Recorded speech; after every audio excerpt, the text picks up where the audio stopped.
Okay, if we start by looking at the opening chapter of Pidgin English, Kelman uses the opening chapter to establish Harry's naive and impressionable character, and he introduces us to his home and school life in that opening.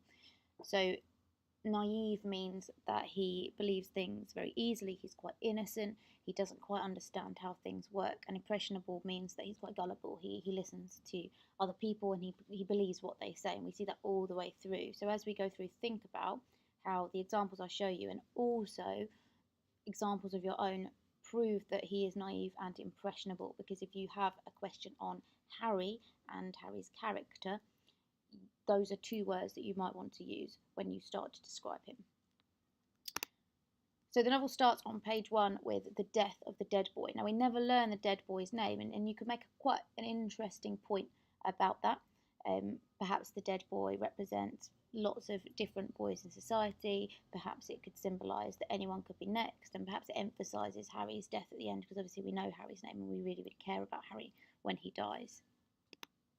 We move on and we learn that Harry is impressed by his surroundings, and he describes his buildings as mighty, and he's impressed with his tower, which is as high as the lighthouse at Jamestown. Now this is a lighthouse back home in Harry's native Ghana, and also we can take from that in Ghana sort of everything is quite flat, all the buildings are quite low, so Kelman's directly contrasting these two places. And if you think about the idea of conflict, these two places are very, very different, and Harry could be quite confused by that idea. He's only 11 years old and he's just come to this new country. Also in that first chapter in March, or that first section, he begins to grapple with the language, and he states that in England there's a hell of a different words for everything. And one word that Harrison's mama learns is fuzzy wuzzy, which is a negative word for an immigrant. And she pretends to Harry that it's just the squeaking of the floor on her new shoes, but the reader understands that his mama is suffering from racism at work. And it's quite similar to how Harry suffers with racism from Villis at school, who says he has germs and won't pass him the ball in football. And he copes with it quite well, but he doesn't necessarily understand what it's all about. So Kelman also shows that gang culture is slowly creeping in to Harry's life. He's becoming involved in it, and he shows that gang culture has infiltrated the schools. And you need to question why he does that. Why does he bring this gang culture into every area of this novel? It creeps in quite quietly. Think about why he does that. What point is he trying to make?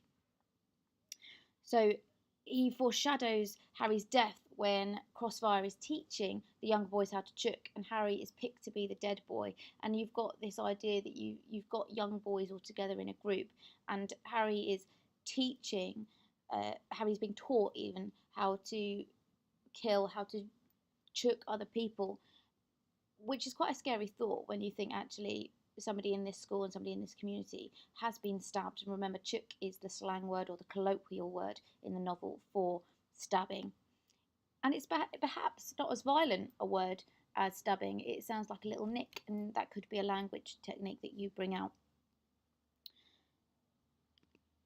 So Harry also attends the funeral of the dead boy, and he tells the reader that his coffin would be an aeroplane, which is another example of foreshadowing, because he's already talking about his death, and death has sort of infiltrated him. It changes his life in this novel quite significantly.